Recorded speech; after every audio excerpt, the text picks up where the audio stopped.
My name is Sam White. This is my leadership interview for my leadership development class. The person that I chose to interview for my leadership interview is Scott Stuart from First Presbyterian Church of Gainesville. And the reason that I chose Scott is because he is the leader of Trajectory College Ministry. He is a pastor at First Presbyterian Church of Gainesville.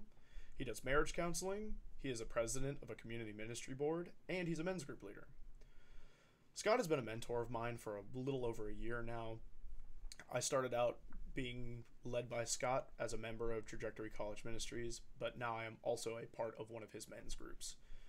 Scott is just an incredible role model to me. I look up to him in a lot of different facets, but especially leadership. He's given me such a great example to follow of humility and just leading by example.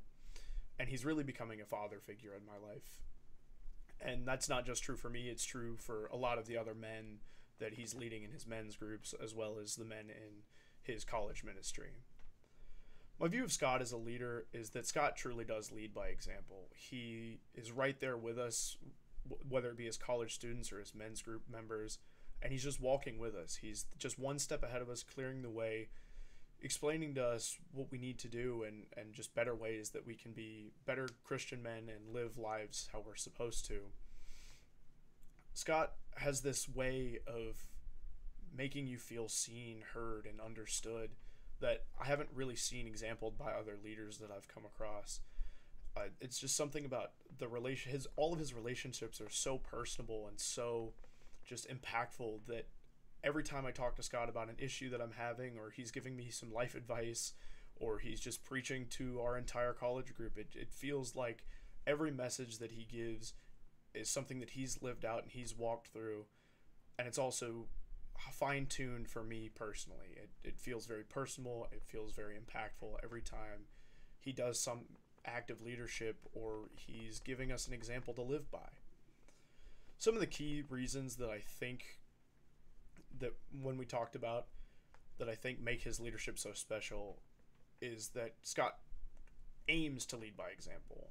He models a lot of his leadership after Jesus Christ, which is something that I don't think a lot of leaders today are modeling themselves after. Just that servant leader, that super humble model of putting everybody else before yourself, making sure everybody else is taken care of. And that's something that I think Scott has really gotten nailed down, even though he wouldn't say that himself.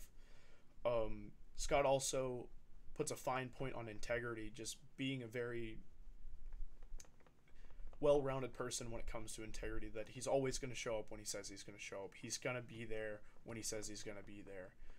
But on the flip side of that coin, it's also important to him to respect or to accept responsibility when he doesn't show up, when he stumbles, and because we're all human, we're not always going to be perfectly we're not always going to be perfect. And Scott makes it a point to, when he's not perfect and when he has his slips and falls, that he accepts that responsibility and he carries it with him moving forward. Another big aspect of Scott's leadership was having wise counsel. And he put a really big emphasis on the fact that you can't be a leader by yourself. You have to get the opinions of others. You have to have the support from other people around you.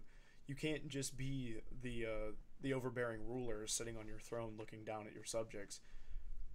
You have to have input, you have to have feedback in order to grow and change and become a better leader, which all of these things are things that I don't think I often see. I think a lot of leadership, especially higher leadership of like business CEOs and things like that, are very, I'm at the top and I'm looking down. Yes, I have people underneath me that meet with me, but it's a very cascading system.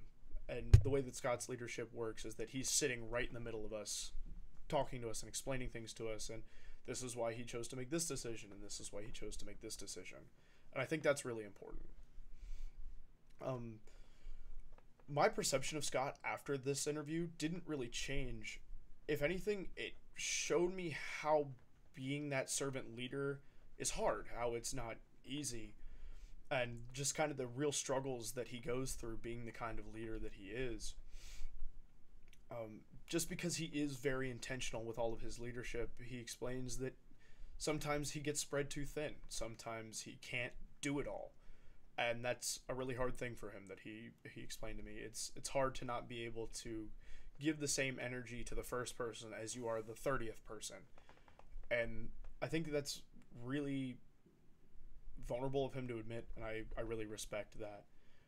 And I don't think my perception of his leadership or his abilities changed at all. I think that, if anything, it made him not more human, but it made it easier to understand sometimes where there's those slips and falls, because he's got a lot going on and he's got a lot of people that he takes care of.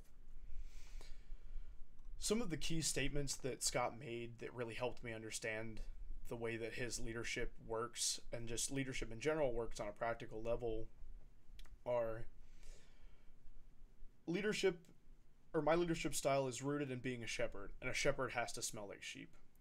A shepherd spends his time with his people, or his flock. He demonstrates care and lifts up and empowers others when they need it. A shepherd can't lead from the top of a tower and just let his sheep run all over the place. They have to be among people, guiding and nurturing them. And if that doesn't explain Scott's form of leadership, I don't think anything will. Because, like I mentioned, that Scott's a college leader. We're a bunch of college students that listen to him. We're all over the place. We're all scatterbrained. We're stressed out and freaked out about becoming adults and big exams coming up. And Scott really does set himself in our shoes and lifts us up and helps us through the best he can. And that's something that in my own leadership I'd really like to mimic. I would really like to reflect of, if I'm leading somebody, I want to be right there with them. I don't want to be the shepherd on a tower. I want to be the shepherd that smells like sheep. Another great statement that Scott made is, I believe in being the same person on and off the field and living out what I preach. I don't want to go home and not be the same guy that I am in my office as a pastor or when I'm leading you guys as a college minister. I aim to be consistent in my family life and my leadership, even if I fall short. And not living a double life as a leader, I think, is something that's very difficult. And I think it's really awesome that Scott aims to be the same person at all times. Not, well, it's different when I get home and I shut my door and it's just me and my wife and my kid.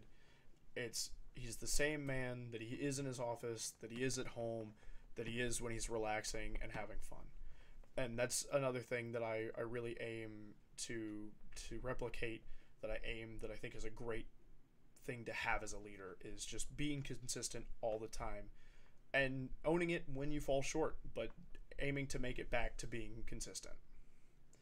The last great quote that Scott gave me was after I asked him what role humility plays in his leadership, and he said, "Humility for me is a constant struggle. It requires me to consciously put others first, but my human nature often pushes me to prioritize myself. But something that I do to keep my humility, or to keep my ego in check and to produce humility, is reflect on Christ's humility.